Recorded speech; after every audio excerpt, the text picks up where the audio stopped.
10万年前，我眼睁睁看着自己的徒弟一个个飞升上界，唯独我这个做师傅的始终感应不到飞升的契机，甚至天道还嘲笑我根基太浅，想要飞升就先在闭关10万年，导致我这10万年里，每天不是种地，就是钓鱼。好在10万年后，我的修为太过于强大，让这方世界已经无法承载我的力量，勉强让我飞升了。然而我刚到仙界就后悔了。就这？因为这跟想象中的仙界完全不一样。难道还没飞升成功？什么？我的灵力呢？完蛋了！修为留在下界没带上来，难道又要我这活了10万年的小伙子重新修炼？徒弟啊，你们到底在哪儿啊？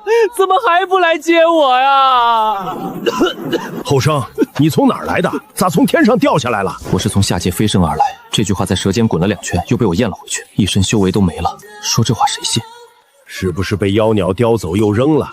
这种事儿在咱洛凡镇时有发生。上个月老赵家的猪就是这么没的。洛凡镇这个名字我从没听过。飞升前我做过功课，5域9天36府，没有哪个犄角旮旯叫这个名字。我该不会飞升失败了吧？还是被通道甩偏了，掉到了仙界边缘？不管哪种，都够呛。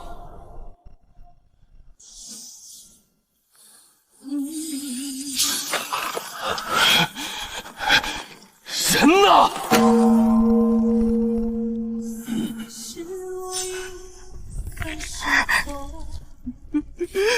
师傅呢？我那么大个师傅呢？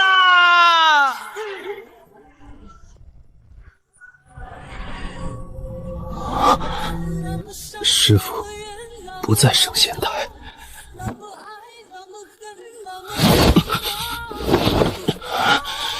那他在哪儿？洛凡镇。琼楼玉宇，仙雾缭绕，跟想象的差了10万8千里。后生，你叫啥？林渊。老汉叫王富贵，在洛凡镇种了大半辈子灵田，咱这地方归东荒管，算是仙界最边上了。再往东走3000里就是荒域，那边连灵气都没有。东荒5域之末，整个仙界公认等的贫瘠之地。洛凡镇在东荒最边缘，边缘中的边缘。照照，看看脸上伤着没？这张脸10万年前刚入刀门时就是这副样子，修到后来境界越高，面容越沉稳，现在修为归零，连外貌都退回了原点。10万年修炼，归来仍是少年，听着挺浪漫，代价是一身本事全没了，蹲在仙界最穷的犄角旮旯洗泥巴。仙界修炼跟下不一样，到了仙界得从头来，炼气筑基金丹元婴化神合体大成。咱镇上最厉害的周老头修了800年才金丹，金丹在仙界算啥？出了东荒，人家连正眼都不瞧你。灵力全无，连炼气1层都不如，放在下界好歹是一方之主，放在洛凡镇还不如王叔那头兽驴。你知道咱仙界最了不起的几位大人物不？天剑宗苏青衣苏宗主，一把剑横扫5域无敌手，飞升才3万年就坐上了天剑宗的位子。还有万法学宫的陆无涯陆院长，800岁的老头了，拄个拐杖，别人都不敢小看。仙界阵法灵门的半壁江山都是他撑起来的。那孩子从小腿脚不好，别人练剑他就蹲在角落画符。收他当弟子时，整个门派都觉得我在浪费名额。丹道圣母楚瑶大人，他炼的丹药能起死回生，当年妖界大战，光他一个人就救了几万人的命。还有一个妖皇大皇，别看这名字土，那可是万妖之主。听说他原来就是下界一条看门的土狗，跟着主人修炼，机缘到了就飞升化形，万年间横扫妖界，连妖族老祖宗都服他。院子里捡的小黄狗，随手喂了几块灵兽肉。万妖之主的起点是我家门口的狗窝。你知道最邪门的是啥不？这些大人物，苏宗主、陆院长、楚瑶大人还有妖皇，据说全是同一个师傅教出来的。那师傅还在下界呢，几万年了没飞升，整个仙界都等着他来，升仙台年年备着，你说离不离谱？离谱！徒弟们在5域9天翻云覆雨，师傅连炼气期的小修士都打不过，站起来告诉王叔我就是那个师傅，就这副从泥坑里爬出来的模样，他怕不是要拿扁杖抽我？先活下去，找到重新修炼的法子，然后再去找他们。没人住，你先将就。灵田那边缺人手，明天来帮我干活，管饭。谢了。修为没了，但10万年悟出的东西刻在神魂深处，抹不掉。但洛凡镇灵气稀薄，对别人是劣势，对我不是。灵气越稀薄越纯净。看见了。开门，快点儿！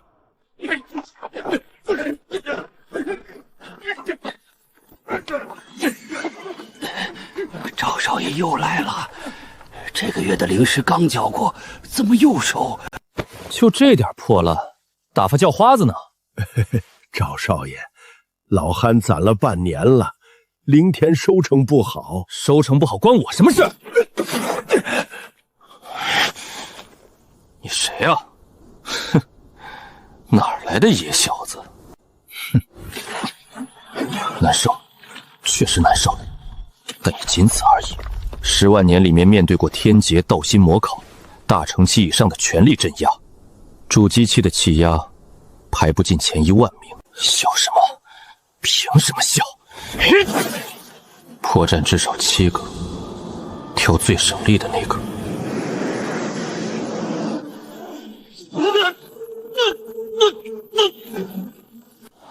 一个凡人，徒手躲开了主机修士的攻击。赵贺，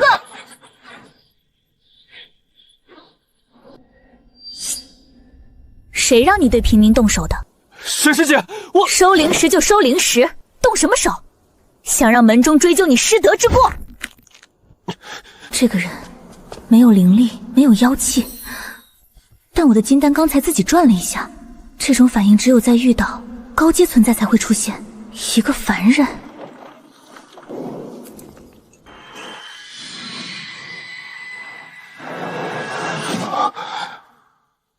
这段极其独特的灵纹刻法。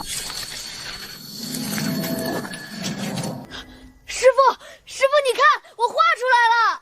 不会认错，陆无涯7岁画出的第1道灵纹，后来改良了上千次，成了他的成名之作。但起笔藏锋、收笔回弯的习惯从未变过，那是我2弟子刻在骨子里的笔记。东荒偏远小门派的弟子，腰间怎么会挂着陆无涯的灵纹玉佩？起笔藏锋，收笔回温，第3折偏出半分，再硬拽回来。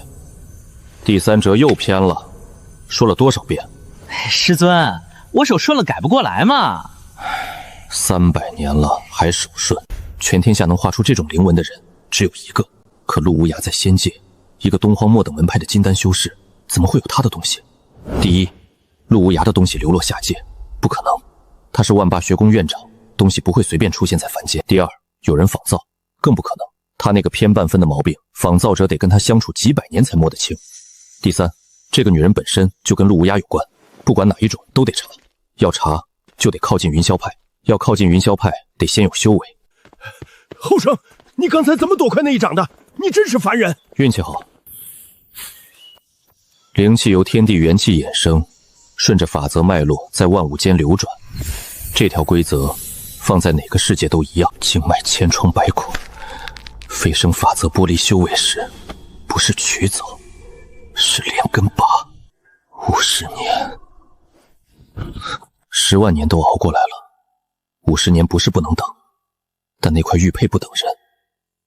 云霄派是个末等门派，弟子流动性大，线索一断就再也找不回来了。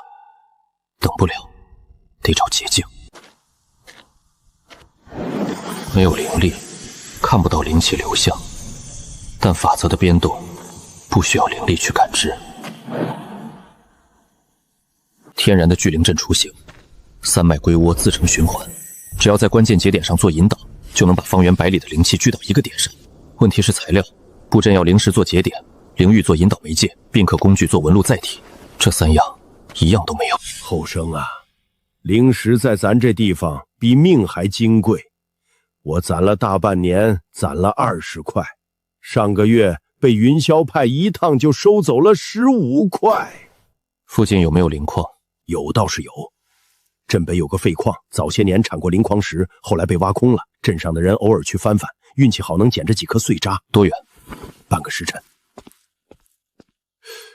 这后生到底什么来路？挖得很彻底，连暴力边角料都没放过。右侧岩壁下方约2尺，2层致密花岗岩中间法则波动异常，微弱但稳定。灵矿残脉被2层花岗岩夹住，普通工具凿不穿，灵力感知也未必能穿透，所以一直没被发现。岩壁结构最脆弱的3个点。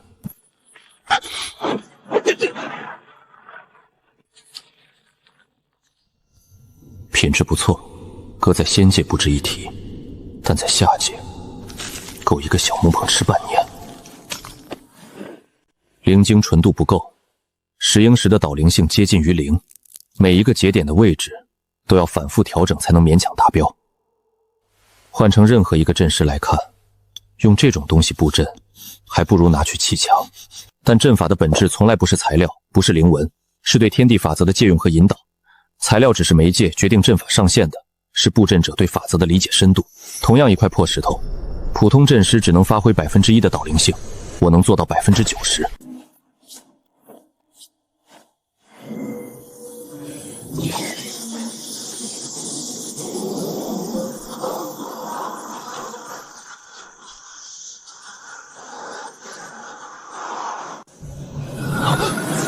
什么情况？灵气怎么突然浓了这么多？方向是震东，谁在那边布了聚灵阵？开什么玩笑！洛凡镇这地方，谁有本事布这种级别的阵？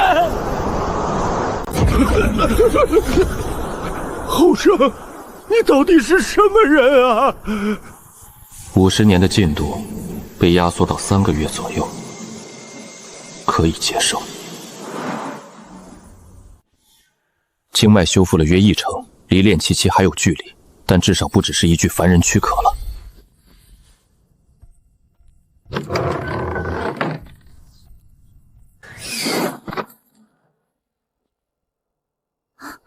步伐断了节奏，他看懂了阵法的构造，而且认出了什么。这个阵法是你布的？嗯。你一个凡人，哪来的阵法知识？自学。你跟万发学宫什么关系？你那块玉佩从哪儿来的？我先问他。走不了，阵法的秘密粘在他脑子里了。各退一步，你先回答我关于阵法的问题，我再告诉你玉佩的来历。反过来。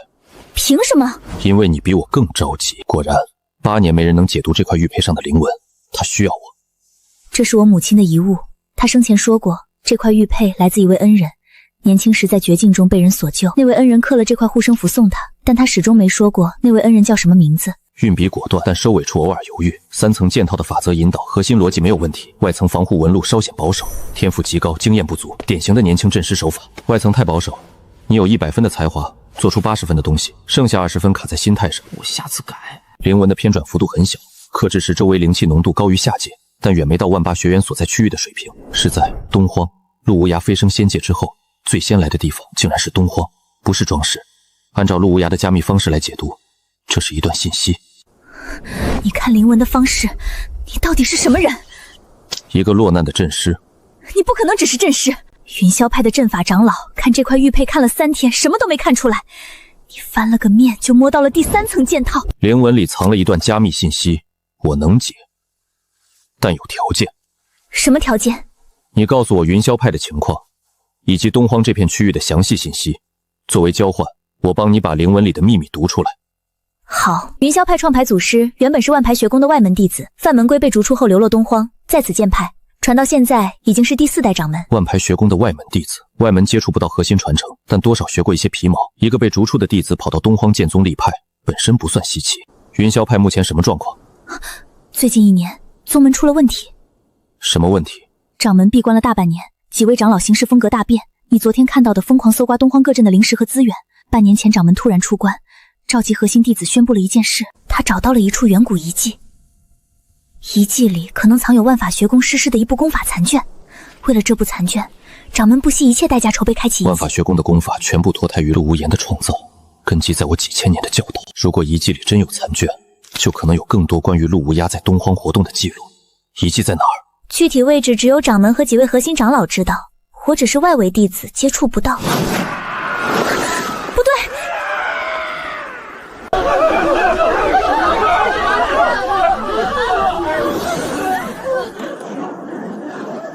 赵公子，老头子们都是些没用的废物，去了也是添乱。云霄派征调令：洛凡镇所有具备修为者，3日内前往北矿山报道开采进晶石，用于开启遗迹。不服从者驱逐出镇。诸位也别觉得委屈，洛凡镇是东荒最后一个有灵脉残余的镇子了。出了这儿，外头全是荒域，4阶以上的妖兽遍地跑。你们这点修为出去，活不过3天。赵师弟，这些人大半都是炼气期的散修，去矿山能做什么？净绿石的矿脉至少需要筑基期以上的修为才能开采。沈师姐，你在门中又没有靠山，管这闲事做什么？要不是你炼丹天赋还有点用，师傅们早就把你打发了。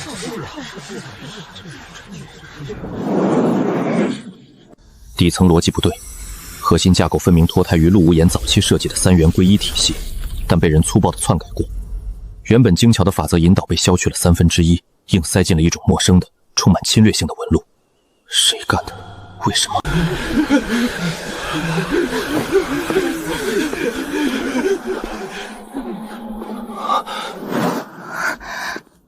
你们需要人手，我去，条件是镇上其他人不用去。就你一个凡人，你去矿山能干什么？给人扫地？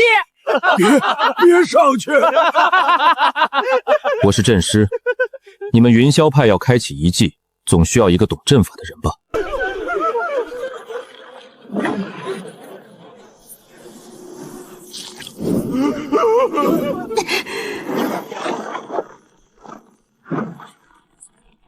你说你是阵师？你袖口第7道纹接线方向反了。带上。陈长老，他一个凡，让你带上。元婴灵压下，一个凡人占了3席。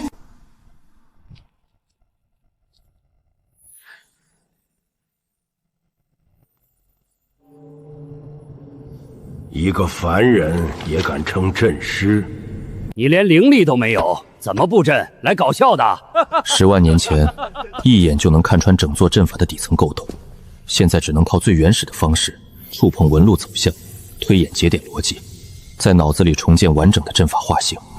他在摸石头呢，像失去了所有器械的外科大夫，只剩一双手，但这双手的主人亲手创造了整个修仙界的阵法体系。这3个位置，第1处、第2处、第3处都是后人篡改过的。原始阵法的逻辑走的不是这条线。你们之所以破不了第3层，是因为前2层被包破解的时候，灵纹结构发生了迁移，第3层的解法跟着变了。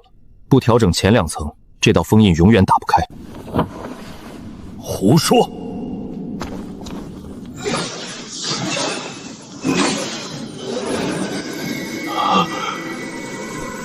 全对，你知道的。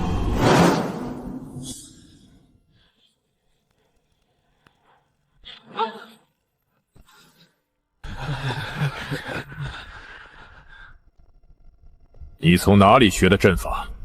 在下是东荒散修的后代，祖上留了一些阵法笔记，自学的。渡劫期，在我执掌9天域的那些年里，渡劫期的修士给我看门都嫌修为不够。3天破了第3层封印，重赏；破不了，跟外面那些散修一起搬石头。矿山深处的灵气浓度是洛凡镇的4、5倍，经脉里的灵力在浸润下开始舒展，经脉修复的速度又快了1截。左移半寸，过了，回来一点，停。是这里？这个节点注3成灵力，匀速，别断。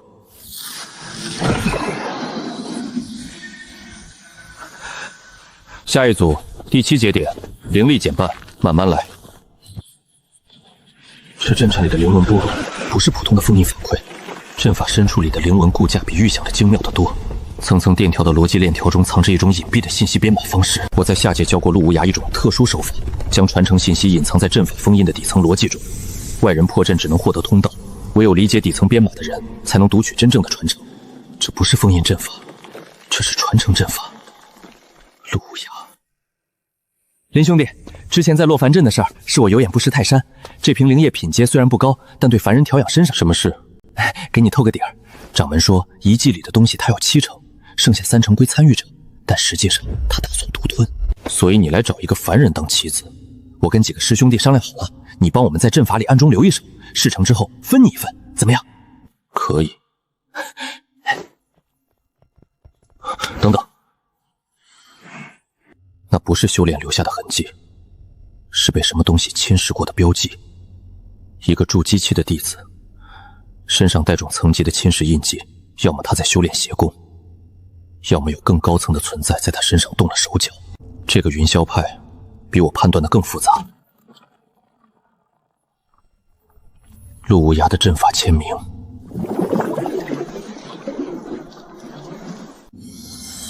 注入。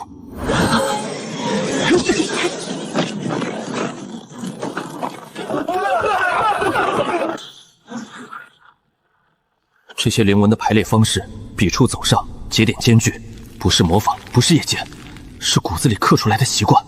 陆无央的手笔，而且是巅峰时期的作品。破阵的活干完了，工具人的利用价值暂时归零。灵文之间的逻辑链条环环相扣，精密到连我这个做师傅的都要多看2眼。这小子长进不小，表面是装饰纹路，底层暗藏信息编码。此地为吾早年悟道之所，留一卷心得于此，有缘者得之。无涯。重写，扔回去不下30次，每次都重写了，字从来没改过，不是不想改，是改不了。那种骨子里的潦草早融进了灵文习惯，几万年了，字还是这么丑。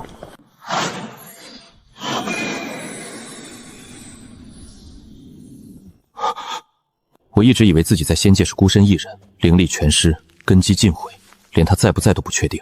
但他不仅活着，还预判了我飞升后可能落在东荒。这小子从什么时候开始布局的？留这段话的时候抱着多大的希望，又做了多少手准备？东荒落日城，于一。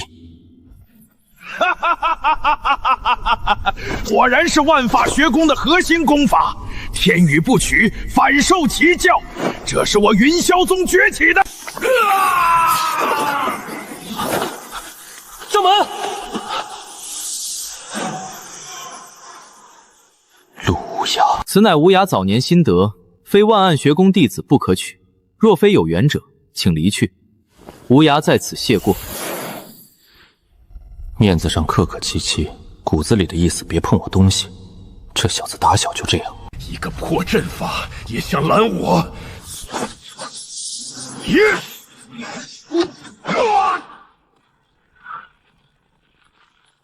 掌门，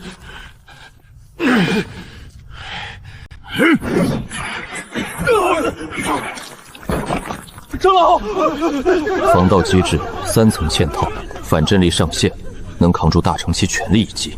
他那点渡劫期修为，拿头撞都撞不开。解锁条件需要陆无涯教过的一种特殊灵文解法，脱胎于万发学宫正统功法，只有师出学宫的人才会，但不能动。一个没连力的凡人当场用出万发学宫的手法，等于自爆江门。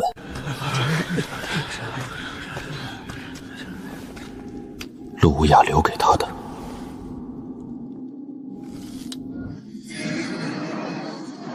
陆无涯留的后手，玉佩就是钥匙。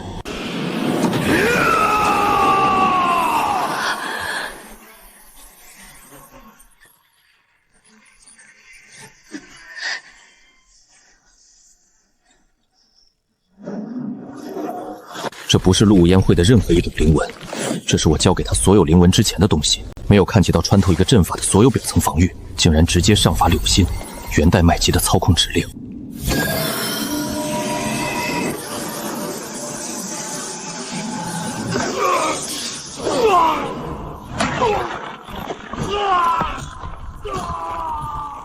渡劫期的掌门被一座阵法轰出了矿山。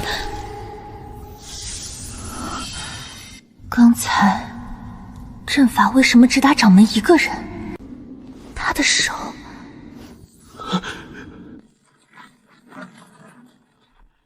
护体灵力碎裂的声音是脆的，只破了法，没伤到根基，最多半盏茶，他就会回来。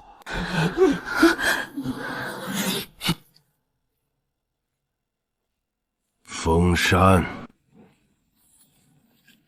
所有人不许动！玉简在谁手里？陆前辈留给有缘人的东西，凭什么给你？沈失职，你在我云霄派的地盘上，用我云霄派的矿山里的阵法，拿走了本应属于我云霄派的遗宝。你觉得你走得出这座山吗？哼！刚才那阵法不是自己抱走的，有人动了手脚。经脉堵塞80%，灵力近乎于零，对他来说，扫我和扫一块石头没什么区别。钱长老，矿山的阵法你掌管了半年，给我一个解释。掌门，弟子需要时间排查。排查？你有半个时辰。元婴长老带队，金丹弟子分4组，搜遍每一条通道，目标沈佑威以及所有可能接触过阵法核心的人。3修全部就地看押，一个都不许走。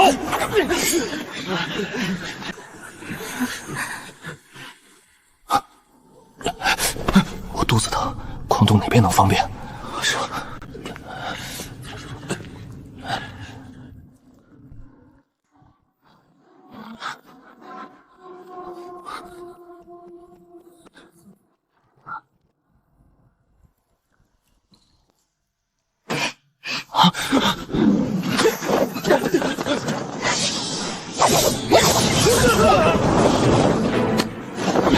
人跑了，往右边。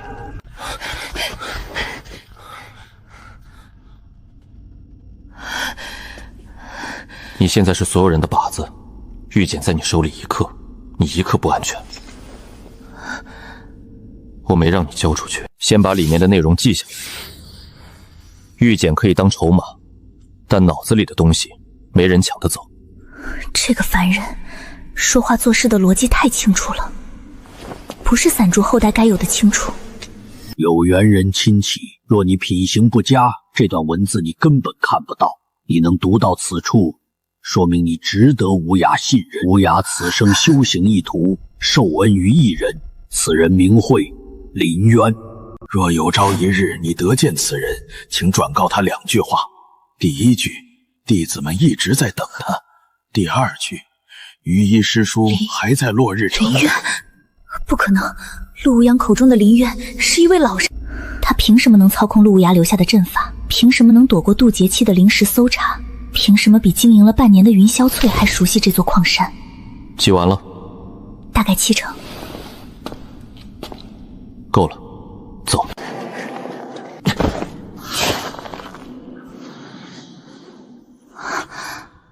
前面应该是南区的支道。怎么回事？我的灵力！哪边是墙，哪边是路啊！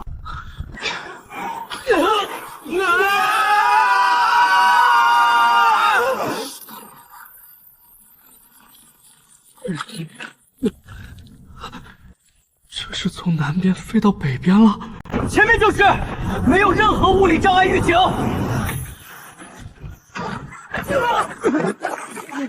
这灵文的编排方式完全不在我学过的任何体系里，底层逻辑就不是一个维度的东西。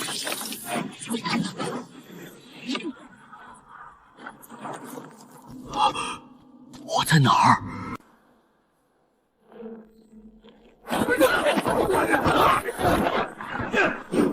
掌门，南区阵法全激活了，根本过不去。一个凡人，他一个凡人怎么做到的？云霄派在这里采了半年矿，他们没注意过这里的气流，缝隙后面有风，有风就有出口。你第1天就发现了？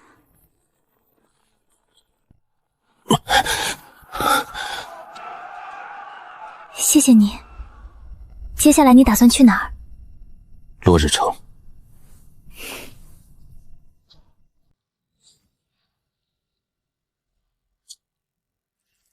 落日城，东荒出了个有意思的凡人阵师，正往落日城方向走，帮我盯着。陆院长的功法，你帮我从矿山出来，这东西你看一看，天经地义。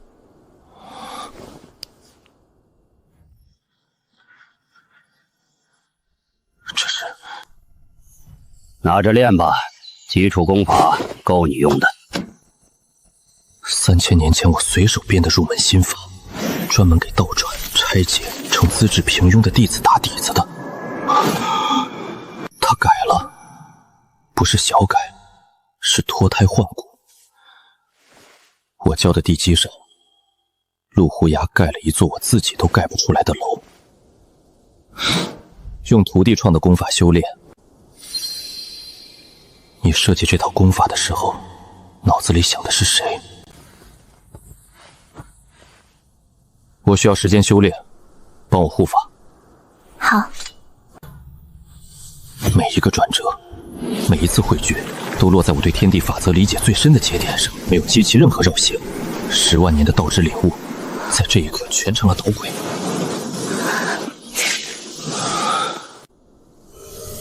炼气1层，可在10万年前够弹死一只蚂蚁，可在仙界，连最外围的弟子都不如。但不是凡人了。你用了3天。正常人修到炼气1度，最快也要3个月。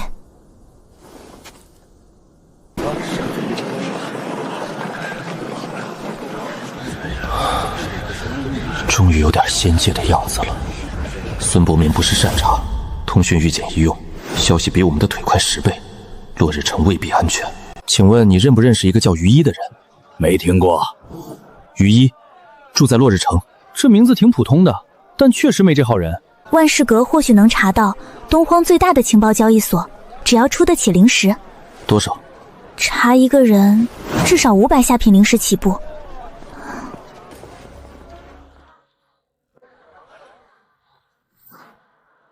哼，炼气1层开阵法坛，脑子怕不是坏了。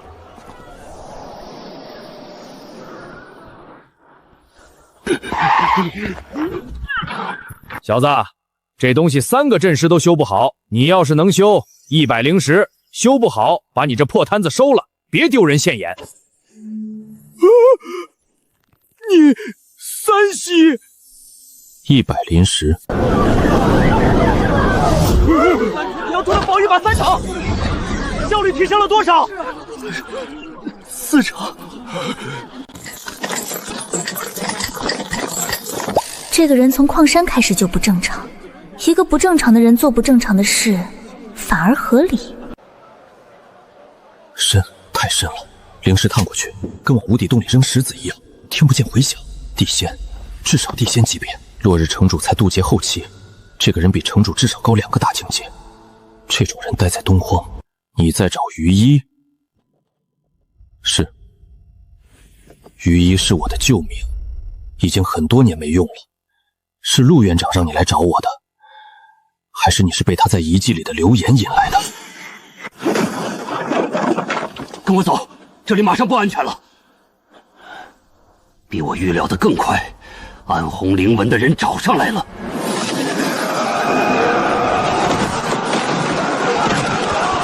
合体期不止1个。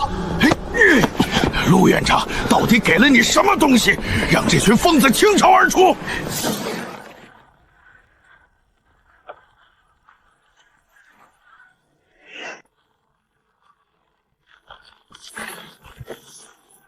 跳！别出声，跟紧。他们在砸仿式的地基，没用的。这条通道跟落日城地脉完全错开，从上面探测不到。万法学宫早期的封禁手法是于一刻的，但衔接节点有3处冗余，不是水平问题，是时间太久，阵纹自然衰退了。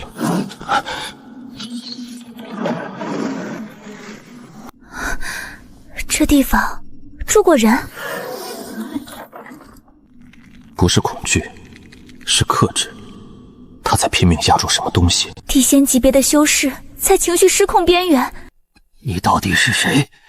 之前你拿着万法学宫的令牌，是陆院长让你来的？他是陆无涯的师傅。从矿山那个遗迹开始，我就在猜，陆无涯留的传承指引，你走到哪一步都不用犹豫，不是因为他天赋高，是因为那些东西本来就是他教的。再加上他到处找一个叫于一的人，现在于一出现了，管陆胡杨叫陆院长。他要是陆胡杨的师傅，所有事就全说得通了。师祖，于一，万学宫第一代弟子，学宫序号003。院长嘱咐了7万年的事，我差一点就没能做到。7万年，对我来说只是一场漫长的沉睡，但对无涯来说是7万年。起来说，院长飞升后做的第一件事，不是建学宫，不是收弟子，他做的第一件事是推算您飞升后可能的落点。他说您被天道强制闭关的情况太特殊，飞升时大概率会脱离升仙台的引导轨道，落入偏远地线。他算了72种可能性，东荒排在第3，不是概率最高的，但最危险，灵气稀薄。如果您以低修为落在这里，没有接应，所以他在东荒各地埋下了遗迹，矿山、坊市，也许还有更多我没发现的地方。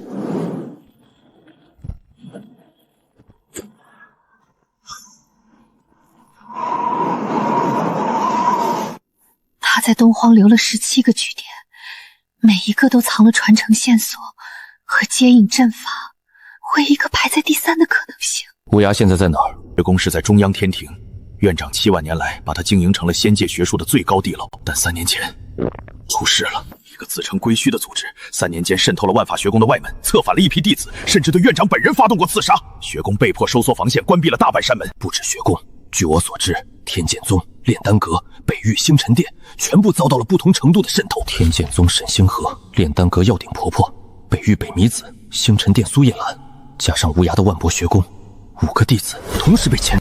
你的意思是，他们知道我要飞升？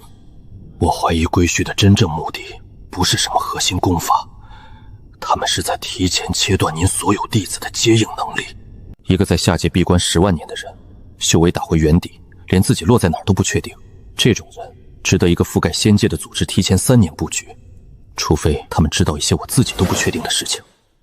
归墟的幕后人，你查到了吗？没查到，但有一件事，院长跟我提过一次，只提过一次。他说，归墟的核心功法理念，有些地方很像您教他的东西，但被扭曲了，同源不同流。我教过6个弟子，5个都有了下落。第6个关门弟子顾长安，飞升后在仙界彻底失踪，连沈星河用星辰推索都找不到踪迹。如果归墟的功法同源不同流，那个源只可能是我，那个流。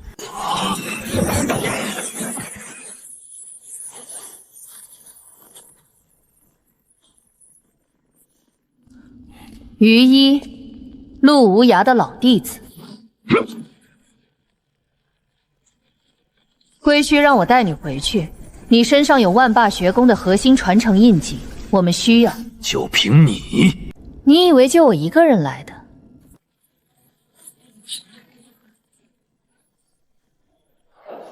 交出传承印记，我可以不杀那2个废物。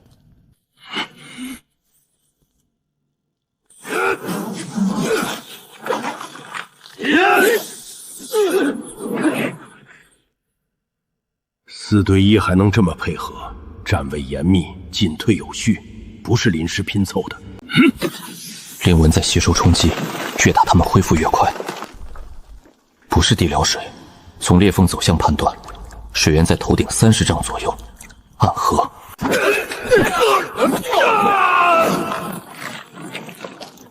灵纹结构，火属性媒介占70%以上，底层循环走的是血液导引。这套灵纹是我设计的，核心媒介是火属性灵石粉末与暗红裂体的混合物，对水属性灵气天然排斥。循环节点会因为属性冲突产生紊乱，轻则失控，重则反噬。归墟的人拿了我的设计，改了外层，加了增幅模块，但底层逻辑没变。底层逻辑永远是最难改的东西。这座地下通道173个节点，9个核心支撑点，主心骨的山气迸发，其中3个在这间密室正下方，石英流层隔开了暗河，击碎3个关键支撑点，水就会灌下来。羽翼，听着。密室正上方30丈处有暗河，水量极大，我需要你把他们全部逼到密室中央。你确定？8成把握。另外2成呢？那就被水淹死。好。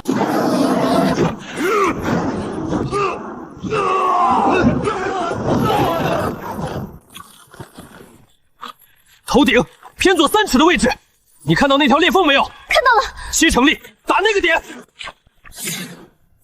再上2尺，偏右1寸，全力。最后一个，正上方，你头顶2丈处，5成力就够，别打过了。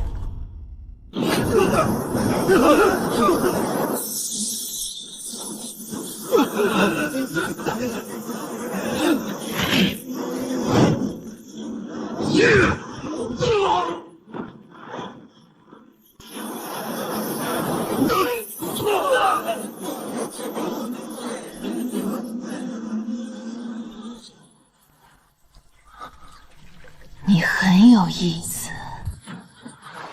暗红灵纹怕水，你不能走了。灵脉有3条裂痕，短时间内没法痊愈。万法城、中域、万学学宫在凡间的外围据点，你要找师傅，那里是最快的路。地图上标了从东荒到中域的路线，师傅当年留的所有据点都在上面。归墟的人不会善罢甘休，路上小心。炼气2层，10万年的积累正在苏醒，每一次实战，每一次判断，都在唤醒沉睡的根基。这是长安的字，写字不是练剑，腕里收着点儿。师傅，改不了了，手上记忆比脑子快。若你看到此信，说明我已不在人间。阅读禁制，炼气2层的灵力触发不了，他设了门槛。前辈，你脸色不太好。走吧。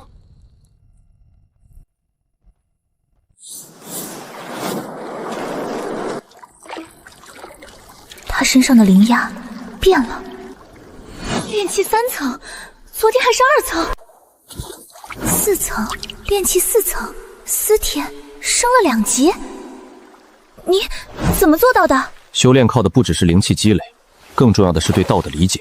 底层逻辑通了，灵气运转效率会成倍提升。底层逻辑？我看过一些书。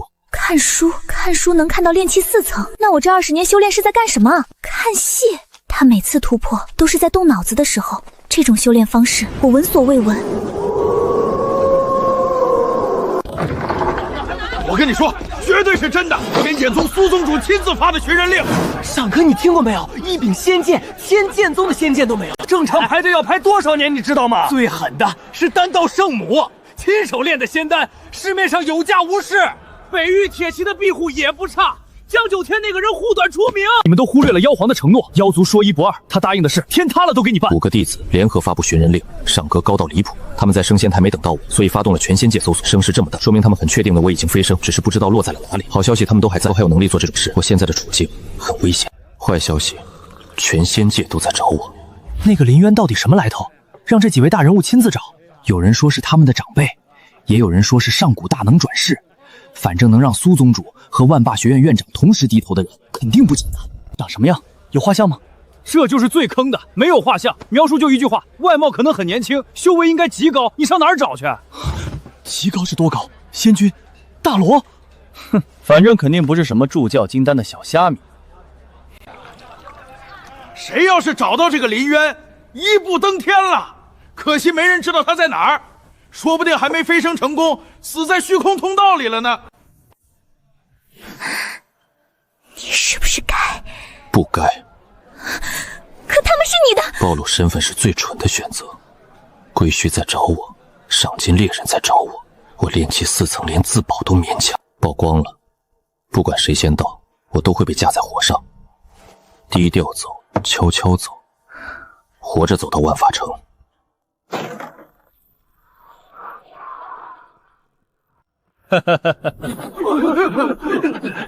各位道友打扰了，在下秦远巡仙使的领队，我们是专门帮各方势力搜集林渊线索的使赏队。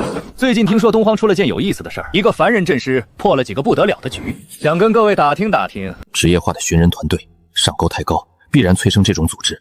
但他们追踪到这里，说明我在东荒留下的痕迹比预想的更明显。最近见过陌生的阵法师吗？独行修士，修为如何？炼气期。不是，下一位。修为太低也有好处，没人会把炼气4层的小修士跟让5位仙界大佬发寻人令的人联系在一起。认知偏差是最好的伪装。秦队，这个人我认识，云霄派外门的沈佑辉。沈佑飞，云霄派东荒凡人阵师的同伴。沈姑娘，你身边那位阵师朋友呢？各位，在下是一名阵法师，刚才进门时无意间注意到这家客栈的防护阵底层第3环的灵气循环出了问题，火属性灵气和水属性灵气的交汇节点失衡。按照目前的衰减速度，大约2刻钟内会引发灵气反噬，波及方圆100丈。建议所有人立刻撤离。快走，别急！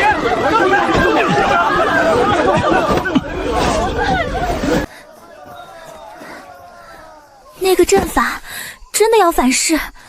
客栈的防护阵是最基础的4象阵，结构简单，运行稳定，300年都不会出事。所以你骗他们？3弟子，楚瑶。师傅，这个丹方第3步哪里不对啊？自己想。我想了3天了，师傅你就给个提示嘛。当年那个整天追在我身后问丹方的小姑娘，现在被叫丹道圣母了。阵纹的结构是顾长安的笔记，但阵法的底层逻辑是楚瑶的手法。2个弟子的痕迹叠在了同一个点印上。走。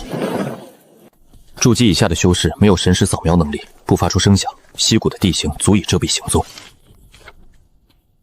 那上面，你确定那地方连猴子都不一定爬得上去？如果不是地图标注了精确位置，看100遍也只会当做普通的岩石裂隙。阵法还在运转，但灵力已经衰减到极限，再过几十年就要自行消散。每一道灵纹的走向，每一个节点的排列方式，全是我教出来的体系，却不我上层来是剑。有人精心保养过这些东西，保养了很长时间。楚瑶的字，当年刚入门的时候，他写字跟画符一样歪歪扭扭，被我罚抄了300遍灵药总纲，才练出这手字。收笔的倔劲儿，说过好几次都改不掉。6万年前，飞升仙界第1日，这里的灵草种类比下界丰富100倍。我要尽快掌握仙界丹道，等师父飞升时，为他炼制一炉最好的仙丹。仙界丹方与下界差异极大，今日炼废了17炉，没关系。当年学9转凝灵丹的时候，废了43炉，师父也没骂我。东荒的药王谷收了我做客卿，他们的镇谷丹方有3处可以优化，我没说，先学完他们的东西再提。师父教过的，先吃饱饭再掀桌子。先吃饱饭再掀桌子。哼，师父你总说这种话。这丫头记了6万年，今日又精进了一些，希望师父来时不会嫌弃我炼的丹太差。又研制出一种新丹方，加上之前的，已经能应对师父飞升后大部分可能遇到的情况了。还不够，继续。今天有人叫我丹道圣母，好难听的称号。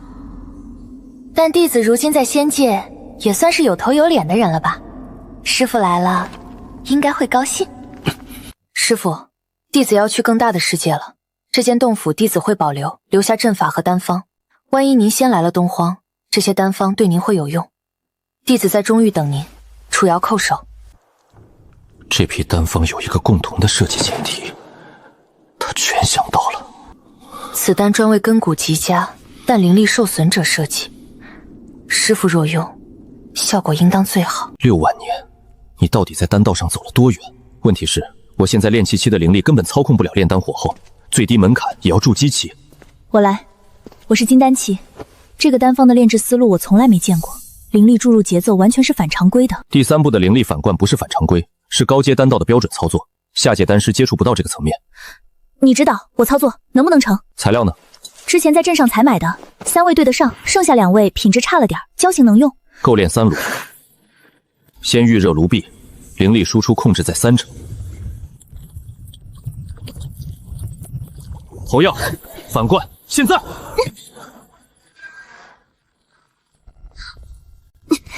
第2炉反灌。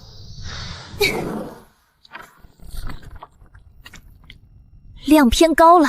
第3步结束后等一息再注入，量减2成。我控制灵力的精度没那么高。你可以反灌。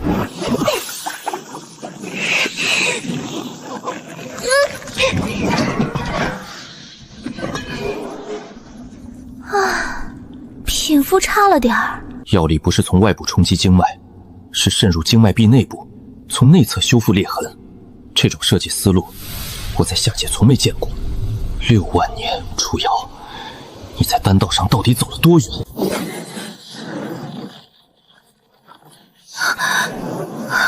法则的转化不需要感悟和积累，理解早早在那里了，缺的只是载体。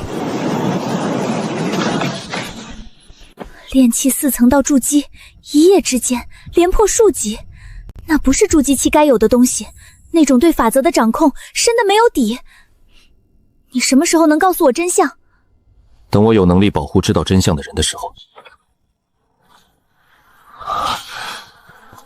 那个方向是万法城。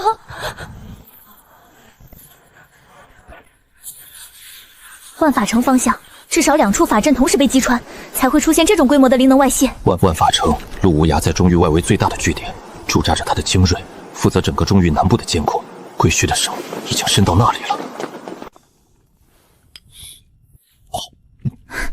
你要赶过去？先赶路。你筑基1层，10万年的修行记忆不会因为肉身重返低境而消失，手法还在，缺的只是面板数字。走，终于出大事了。我师兄在万法城附近做生意，昨夜传讯说看见好几百道遁光同时升空，归墟的人。谁知道消息封锁了，船运服过了边界就被干扰，什么都收不到。情报太碎，拼不出完整的画面，但有一点可以肯定，终于出事了，规模不小。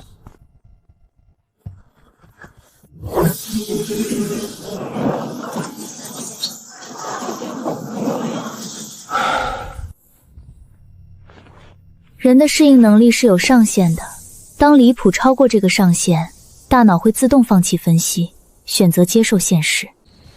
你不觉得奇怪吗？什么？你这个修炼速度有什么问题？没问题，不是因为真的没问题，是因为问了也不会有答案。金丹的契机来了，普通修士从筑基到金丹，少则数年，多则数十年，反复感悟，打磨根基，寻找天时地利。但我不是普通修士，10万年的道之感悟压在灵魂深处，等这一刻等得太久了。我要结丹。这个山谷灵气浓度够，西侧有个天然石洞，我在外面布个隐匿阵。不用太复杂，2个时辰就够。2个时辰结金丹，行，你说什么都对。凝丹的过程，其他修士是摸索，我是复刻。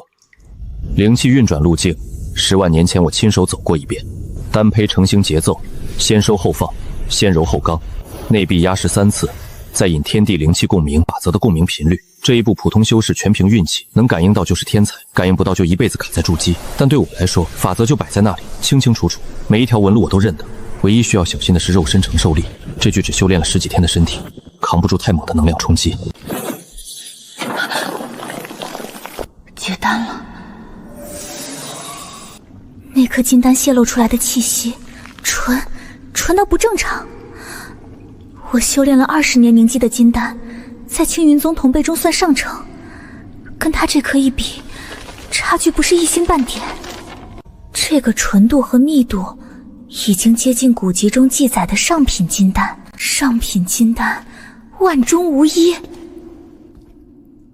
这合理吗？这个威力，元婴初期，不，比元婴初期还干脆利落。元婴初期的修士打碎岩掌，做不到这种精准的力量控制。这不是力量的问题，是对术法本质的理解已经深到了一种荒谬的程度。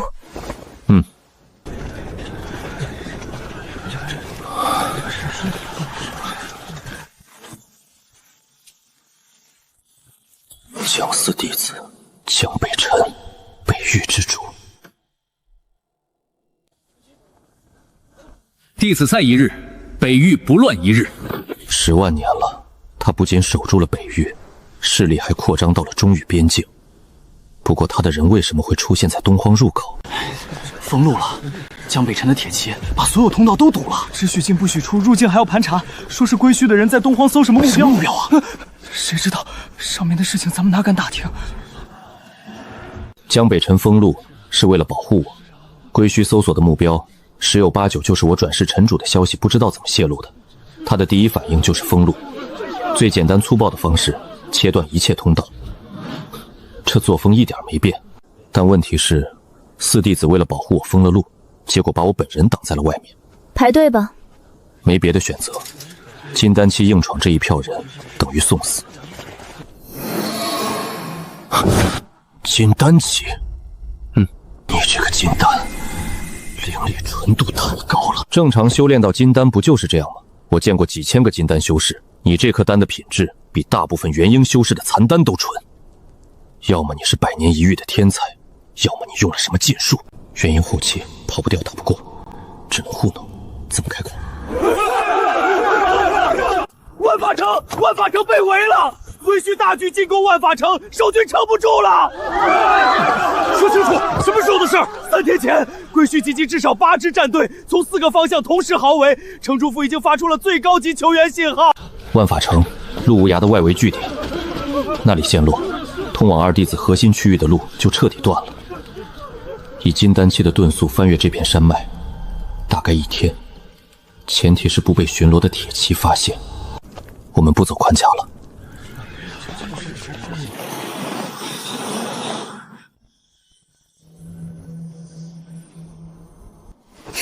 又在突破。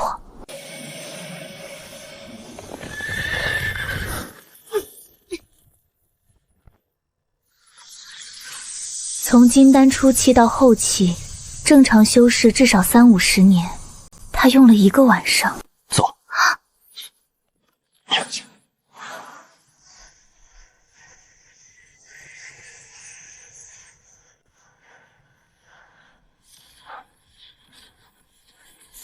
12个阵旗，每个都有渡劫期守着，你打算怎么办？城内的防御阵法，灵纹结构严谨，层次分明。陆无涯的路子，先定框架，再填细节，每一笔都有出处，绝不浪费10万年半分灵力。当年陆无涯学阵法的时候，最烦省略步骤，说差一笔都是差。问题不在城内，问题在外面这个罩子。暗红灵纹从外部全方位压制，让城内阵法只能发挥3-4成效能。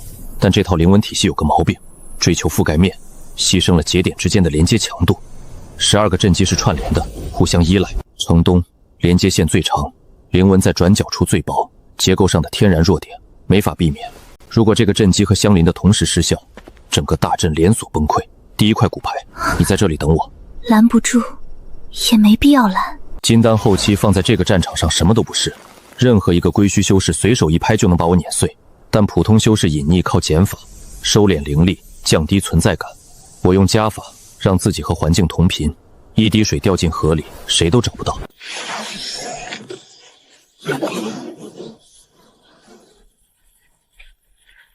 共振干扰纹原理不复杂，产生一个与暗红灵纹频率相克的震荡波，精准打断城东阵基与南北两侧的连接，用一个音差的震动碎一只杯子，频率对了，不需要多大的力。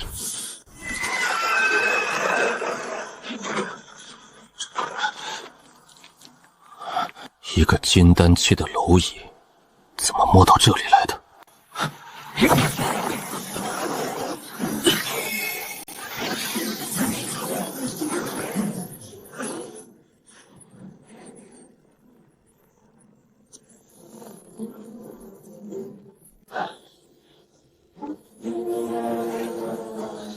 万法学宫最底层的功法编码，陆无涯教弟子时用的通用暗号，外人截获了也看不懂，因为这套编码的源头只有一个人。这个编码只有陆院长的至亲之人才会用，源头是那个人的手法，不可能，不可能！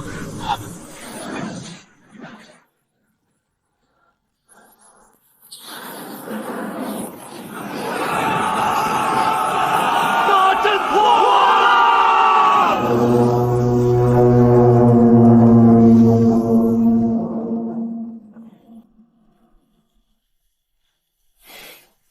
有意思，他来了。谁？告诉上面，那个人提前到了。你用的暗号，只有陆院长的至亲之人才会。你到底是谁？我是他师父。您说，陆院长的师父那是？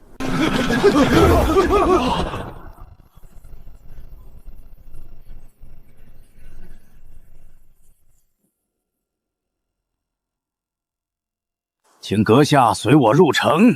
那属下退什么？从您变成了阁下，从弯腰变成了3步开外。一个天仙期修士的理智回路，只需要几个呼吸。说吧。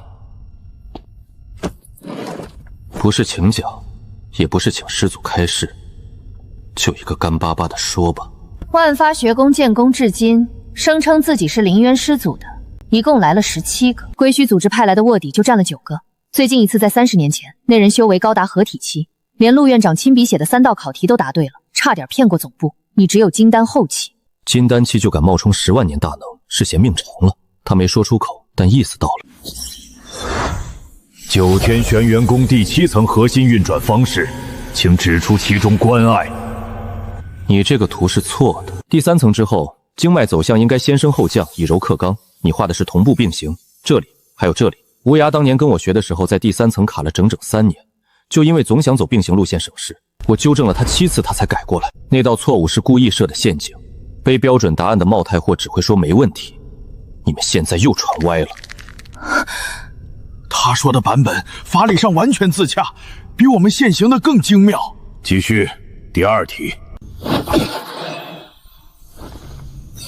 2层陷阱，第1层是明面上的错误，引人纠正。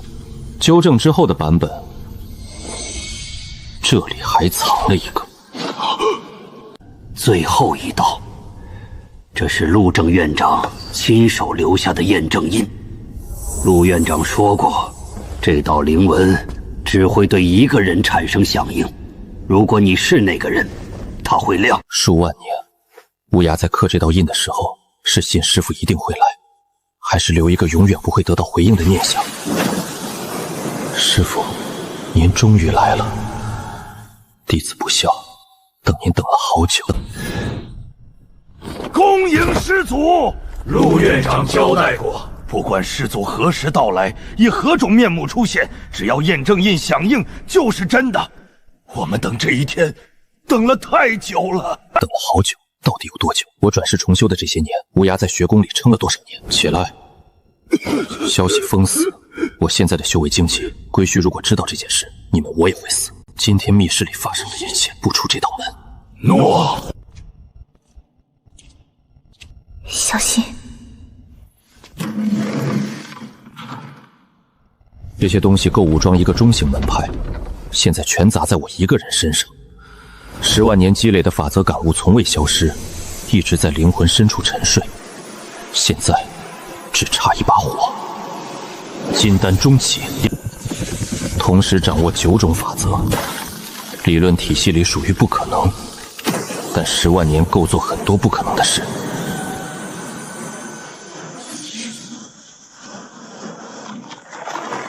色元婴，活了8 8000多年，见过无数元婴，从没有哪个是酒色的。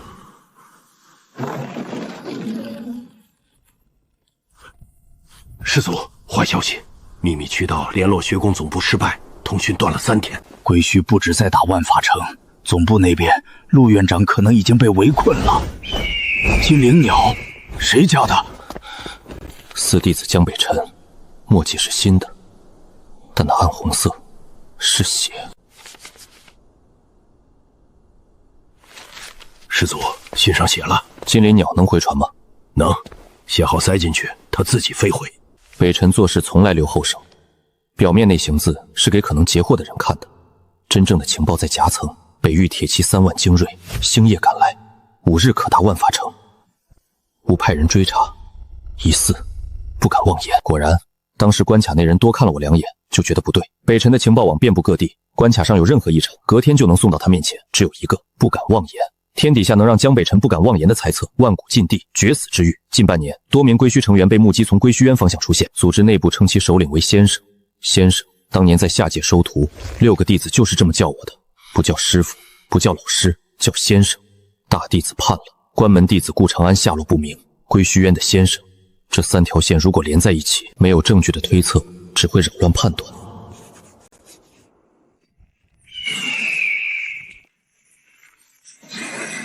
于西，这股气息太熟了。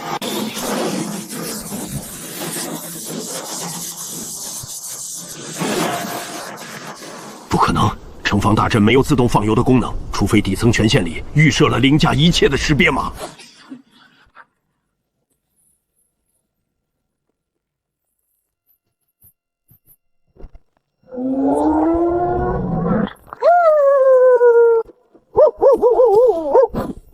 大黄，停！先缩！呸！别舔了！主人，大黄想死你了！缩小，先缩小！你压死我了！主人，你终于来了！升仙台上没接到你，大黄急坏了，到处找。五弟子沈云和说你可能在东荒，大黄跑遍了3个荒州都没找着。松手！不松！大黄，好吧。师兄，妖皇刚才是不是叫那个金丹修斯主人？你听错了，那你当没听到？没有，他确实叫了。仙界妖皇在师祖面前跟不对，他本来就是条狗。师祖，这位是看门的。对，大黄是主人的看门狗，以前看门，以后也看门。师祖的看门狗是妖皇，能不能给个缓冲时间？主人，大黄有正事，这是大黄本命妖丹分出来的精华，修炼了9万年攒下来的，就这一份，够主人至少恢复到化神。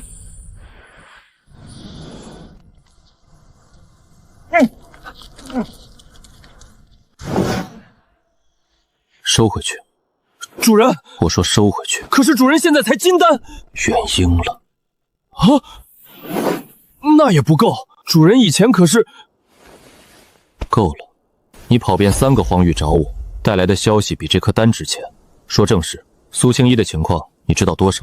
二师兄在率天剑宗精锐赶往学宫总部，三师姐楚瑶在方调配丹药，五弟子沈星勇在星辰殿推演归墟动向，但二师兄在半路被劫了，困在天渊谷。劫他的人是谁？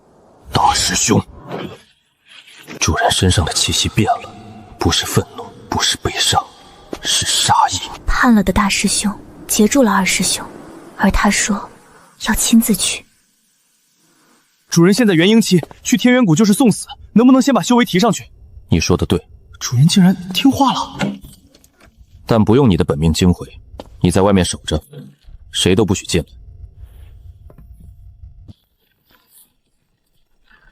那个妖皇殿下，城防东段的灵纹阵链需要临主人在闭关，但是3天，从元婴中期到元婴巅峰，老夫活了8000年，见过天才，没见过这种的。3天就大惊小怪，主人当年在下界武道，一坐就是3000年。灵力，质地变了，元婴巅峰已经在碰化神的门槛。主人，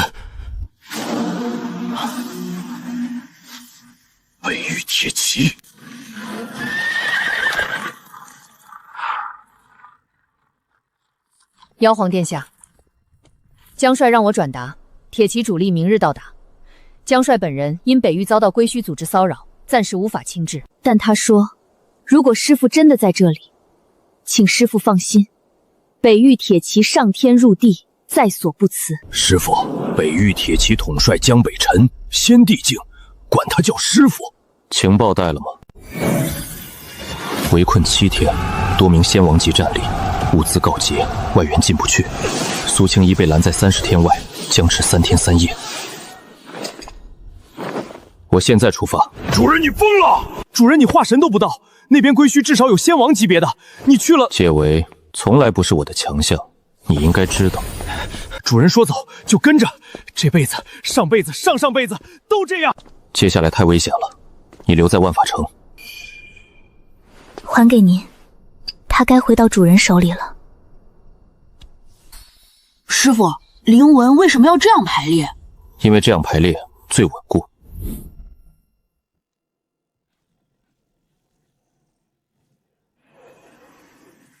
主人好歹把化人突破了再上战场。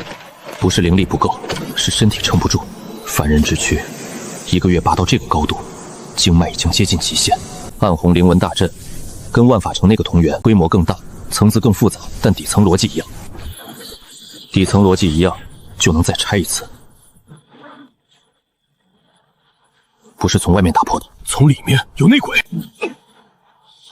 乌鸦。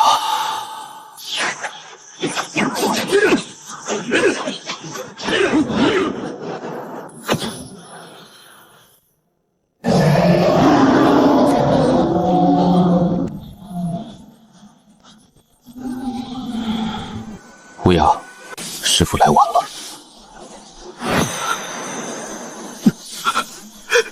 是。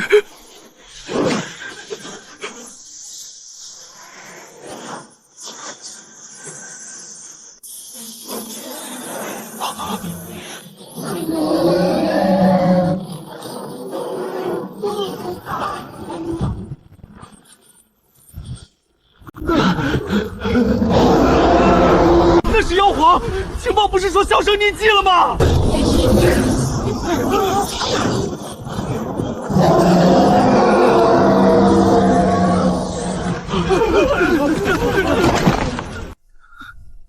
先把这个吃了。7万年，梦了无数次，每次醒来枕头都是湿的。师父，您修为只有化神期，飞升之后修为尽失。那些该死的天道法则，弟子要是早知道……晚一点再叙旧。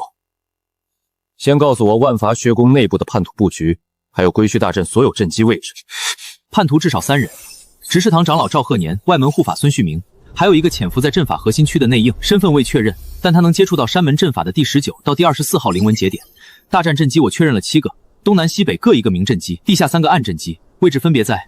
到底是我带出来的弟子。乌鸦，我需要你做一件事，回到山门内部，集中所有还在抵抗的人，1刻钟后全力激活主阵法的第36号灵纹节点。第36号，那是我自己设计的冗余节点，不承担任何防御功能，只是为了结构稳定才保留的。激活它有什么用？你的阵法是在我教你的基础上创的。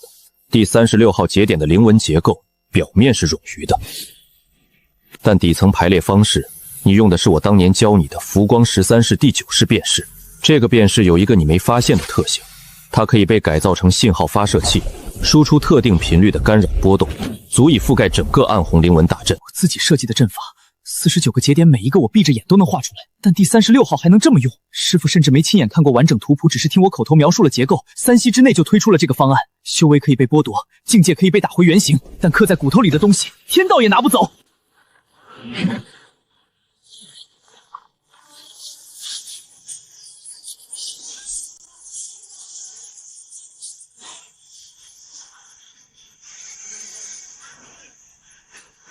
蹲在满目疮痍的焦土上，用碎片拼阵法。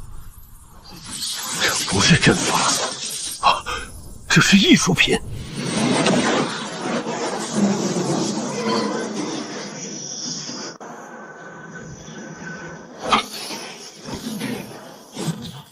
一声闷响炸开，不是物理上的声音，是暗红灵纹大阵崩溃时灵力反噬产生的震荡。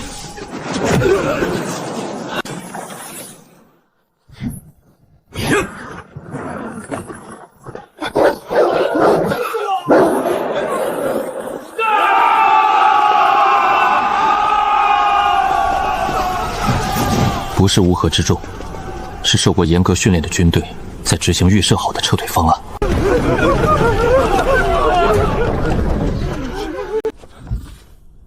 弟子万法学宫院长陆无涯恭迎师父。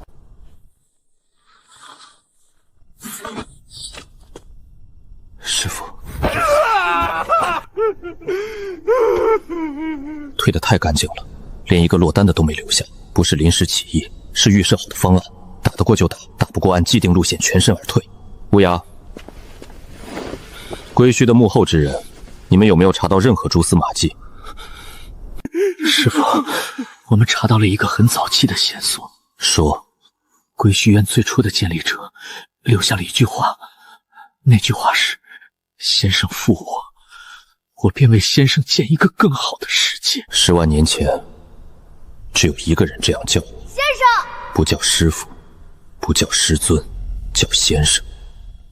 那个总是笑着的少年，先生负我。先生，这一页我看了7遍，还是没懂。先生，大师兄说你明天要闭关，那我后天的问题找谁问？先生，先说说你们的事，从飞升那天讲。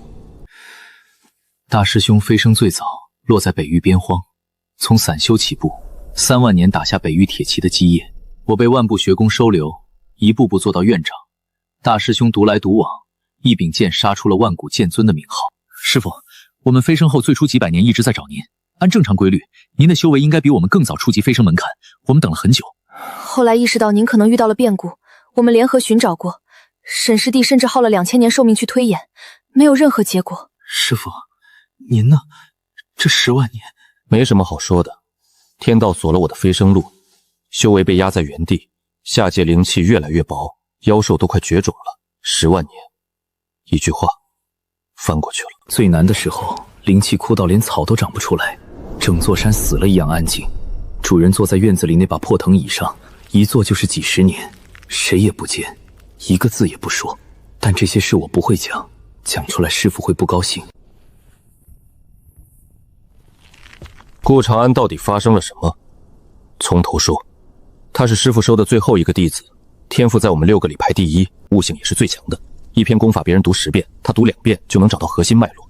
但他来得晚，拜师的时候，大师兄已经在准备升，师父在冲击渡劫期，没有太多时间亲自带他。6册手抄本，每一篇都批注的详尽，我把毕生所学掰碎了揉进去，我以为够了。他有一个心结，觉得自己来得太晚，师父没有真正教过他。他对师父的执念极深，越崇拜越痛苦。飞升后最初几百年，长安还算正常，跟我们有来往，但他修炼的路子越来越偏。他的基础功法是自学师父笔记的，理解有偏差，法则运用走了激进的路线。我找他谈过，他怎么说？他说：“二师兄，你用的是师父手把手教我的东西，我用的是自己从笔记里悟出来的，这不一样。”他还说：“我不想靠师兄的帮助，我要自己走出来。”1000年后他失踪了，这是他留给我的。二师兄，我要去找一条新路，那条路可能跟师父教我们的不一样，甚至可能背道而驰，但我必须走。不是因为我恨师父，恰恰相反，我太想成为让师父骄傲的弟子了。走你们的老路，我永远只能排在最后。我要走一条全新的路，等师父来仙界的那一天，我要站在比所有人都高的地方迎接他。我们找了他的很久，沈师弟耗尽推演之术，穷尽一切手段，都算不到他的方位。直到3年前归墟组织浮出水面，他们流出的功法残篇里，那套体系脱胎于师父的教导，但被扭曲了，变成一种极端追求力量的方式，以牺牲法则完整性换取短期爆发力。暗红灵纹就是这种扭曲功法的产物。长安走的那条路，还有回头的可能吗？沈星河，暗红灵纹长期使用会改变修士根基，侵蚀心性，超过一定年限不可逆。但长安入邪道不过1万年，以他的天赋根骨，应该还有救。条件是需要有人用最纯的法则之力去矫正他的根基。这个人对法则的理解必须远超长安本身。这件事从一开始就是我的错，是我没有好好教他，是我让他觉得自己被丢在了后面，我去把他拉回来。赤衣留守学宫，坐镇防御，乌鸦随行。北辰的铁骑封锁归墟组织外围退路，楚瑶备丹药，沈星空推演归墟渊内部结构。遵命。不用问，主人去哪儿我去哪儿。10万年都过来了，出发之前给我3天闭关。渡劫期3天，从化神化入渡劫。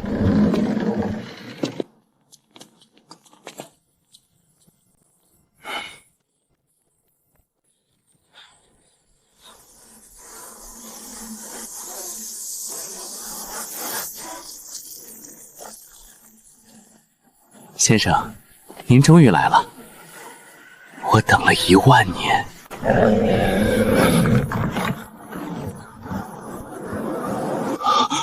这是下界，10万年前师傅的那个小院，一模一样。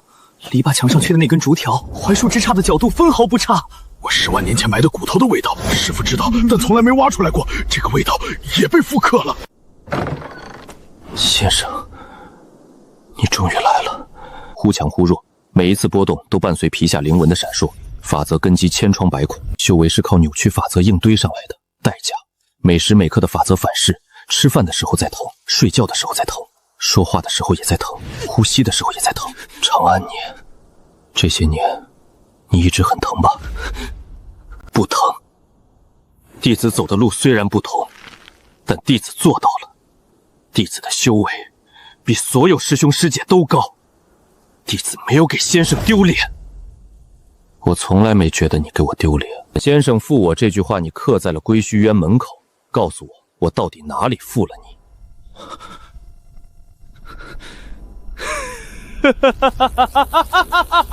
您问我？您教大师兄剑道，亲手为他锻造了第1把剑，在炉前站了7天7夜，气血耗尽，出关的时候脸白的吓人。但您笑着把那把剑递给他，您教2师兄学问，跟他彻夜长谈，辩论法理，辩到天亮。他跟您吵得面红耳赤，您不但不生气，还说好，这一局算你赢。您教3师姐丹道，牵着他的手去认灵草，一株一株教他闻，教他辨，蹲在泥地上陪他蹲了1整个下午。您教4教术兵法，在沙盘前推演了3天3夜。您教5教术星辰术，陪他在山顶观星观了1个月。轮到我的时候呢，您把1摞笔记扔给我，说了一句自己看，然后就闭关了。10年，我在那间屋子里等了您10年，笔记翻了几百遍。第37页开始有一段心法我看不懂，我在门外求见过4次，每次都被守关的法阵挡回来。10年后您出关了，出关第一件事宣布要冲击渡劫期，您根本没有看我一眼。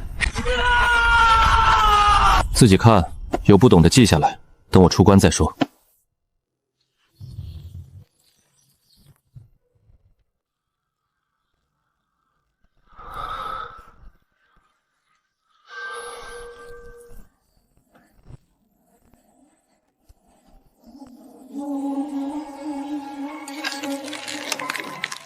他什么都学得快，扔一本书给他就够了。不够的，一个12岁入门的少年，需要的不是6册手抄本，他需要师傅在他身边，哪怕只是坐在旁边，什么都不说。你说的对，是我的错。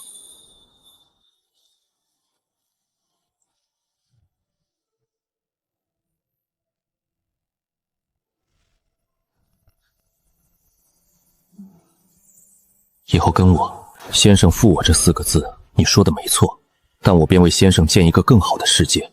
这句话是错的，你不需要为我建什么世界，你只需要好好的。你受的苦够多了，回来吧。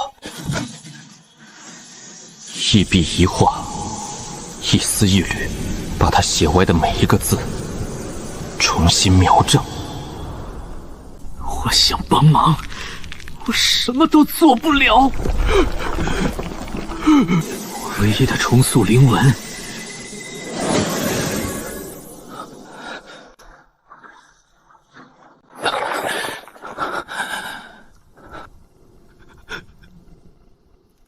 是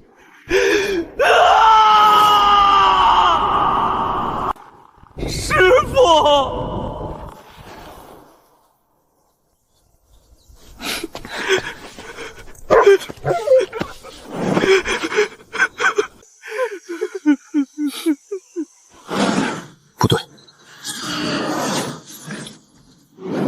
亭的方向，和沈银河的推演吻合了。长安确实被某种外力推着一步步走到了这里。那个方向有什么东西在沉睡，或者在等待。师父，把长安扶起来，回去了。